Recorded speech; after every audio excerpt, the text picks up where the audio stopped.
ফেসবুকে কোন ক্যাটাগরির ভিডিও বেশি ভাইরাল হয় বা আপনি কোন ক্যাটাগরি নিয়ে ভিডিও করবেন সেটা সম্পর্কে আজকের ভিডিওতে আলোচনা করব। তার আগে বলবো যে আপনি যদি jet2u.com এর সেলার হন তাহলে আপনি কিন্তু সেখানে প্রচুর পরিমাণে কমিশন জেনারেট করতে পারবেন। বিস্তারিত থাকছে ডেসক্রিপশনে। তো আপনার ভিডিওর ক্যাটাগরিটা কি হবে, আপনি কোন ক্যাটাগরি নিয়ে আগালে আপনার পেজটা বা প্রোফাইলটা গ্রো করতে পারবেন, আমি আজকের ভিডিওতে দেখাবো।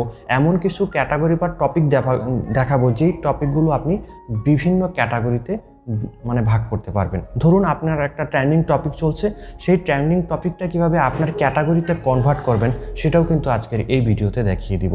কারণ অনেকেই আছে মিক্সড কন্টেন্ট নিয়ে কাজ করে। ফেসবুকের যে নতুন আপডেটটা এসেছে সেই আপডেটে কিন্তু মিক্সড কন্টেন্ট নিয়ে কাজ করা যাবে না বা মিক্সড ক্যাটাগরি নিয়ে কাজ করা যাবে না। চলুন মূল ভিডিওতে যাওয়া যাক। তার আগে বলবো যে আপনি যদি নতুন দর্শক হয়ে থাকেন অবশ্যই চ্যানেলটা সাবস্ক্রাইব করে দিবেন। তো ক্যাটাগরি কিভাবে আপনি ট্রেন্ডিং টপিক বা যে কোনো টপিকে আপনার ক্যাটাগরিতে নিয়ে আসবেন।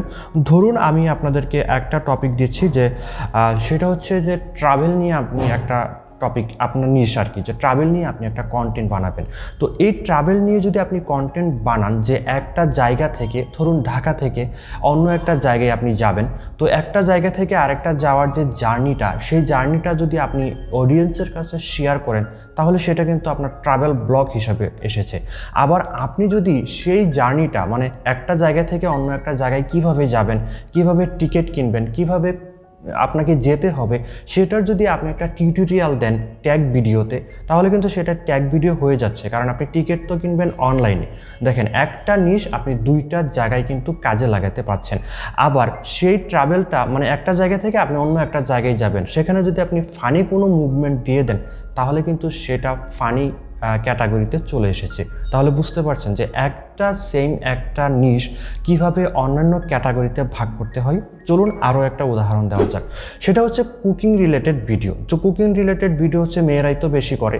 তো আপনারা কিন্তু চাইলে সেই কুকিং রিলেটেড ভিডিওটাতেও কিন্তু আপনারা ব্লগ ভিডিও বানাতে পারেন। কারণ একটা রান্নার যখন ভিডিও করবেন, রান্নার অনেকগুলো উপকরণ লাগে, সেগুলো কিনতে যাওয়ার সময় কিন্তু আপনারা সেই ব্লগ ভিডিওটা করতে পারেন। আবার সেই রান্নার উপকরণগুলো নিয়ে কিন্তু আপনারা রিভিউ ভিডিও বানাতে পারেন এবং সেই রান্নার ছলে ছলে কিন্তু আপনারা ফানি ভিডিও দিতে পারেন।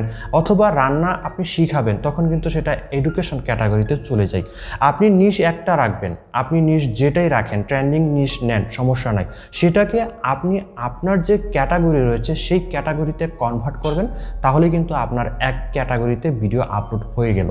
তো এইভাবে যখন আপনি বেশ কিছুদিন যাবৎ ভিডিও দিবেন, তখন ফেসবুক নিজেই বুঝে যাবে যে আপনি কোন ক্যাটাগরিতে ভিডিও দিচ্ছেন, কিভাবে ভিডিও দিচ্ছেন বা কোন দর্শকদের জন্য ভিডিও দিচ্ছেন। তখন সে ইজিলিভাবে তাদের কাছে তুলে ধরবে এবং আপনার ভিডিওটা ভাইরাল হবে, পেজটা কিন্তু গ্রো করে যাবে। মনে রাখবেন, এক দুইটা ভিডিও ভাইরাল হলেই কিন্তু আপনার পেজটা গ্রো হয়ে যাবে। তো এভাবে আপনি অবশ্যই সেম ক্যাটাগরিতে ভিডিও আপলোড দিবেন। মিক্সড কন্টেন্টে আপনি কখনোই ভিডিও আপলোড দিতে যাবেন না। তো ভিডিওটা এই পর্যন্তই আজকে ছিল, যে ক্যাটাগরি কিভাবে আপনি আপনার এতে কনভার্ট করবেন সেটা সম্পর্কেই ছিল। ভিডিওটা কেমন ছিল লাইক দিবেন, একটা কমেন্ট করে অবশ্যই জানাবেন। পরবর্তী ভিডিওতে আমি অন্য একরকম একটা টপিক নিয়ে হাজির হব, সেটা দেখার জন্য অবশ্যই অনুরোধ জানাচ্ছি।